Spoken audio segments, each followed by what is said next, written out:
La Serbie accélère sa campagne de vaccination contre le Covid-19. Après Pfizer-BioNTech et Sputnik V, le pays vient de recevoir 1 million de doses du vaccin chinois Sinopharm, un événement très médiatisé en présence du président Aleksandar Vučić. Le 24 décembre, la Serbie était devenue le troisième pays d'Europe à débuter sa campagne de vaccination.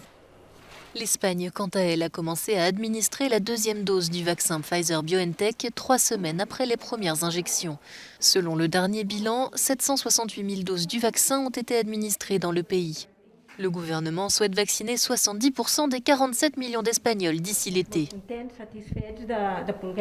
Nous sommes très satisfaits de pouvoir atteindre cette phase de la vaccination. Nous espérons que nous pourrons non seulement vacciner les résidents de l'établissement, mais aussi le reste de la population, en particulier les professionnels de santé, car nous devons créer une immunité collective.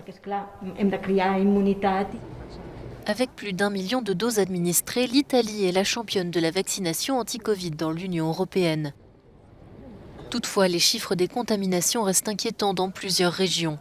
3 d'entre elles sont donc passées en zone rouge et vont être reconfinées à partir de ce lundi: la Lombardie, la Sicile et le Trentin au Adige. 9 autres régions passent du jaune à l'orange en surveillance renforcée. En Autriche, c'est tout le pays qui est confiné depuis le 26 décembre. Et le chancelier Sebastian Kurz vient d'annoncer la prolongation de ce confinement pour 2 semaines, soit jusqu'au 7 février prochain. Certaines mesures sont également renforcées. Désormais, les gens devront se tenir à 2 mètres les uns des autres et porter des masques FFP2 dans les transports et les magasins.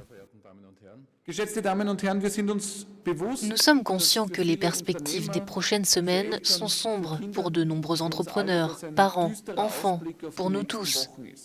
Mais cela ne servirait à rien de tout ouvrir pendant 10 jours et de devoir ensuite nous reconfiner avec des chiffres d'infection dramatiques.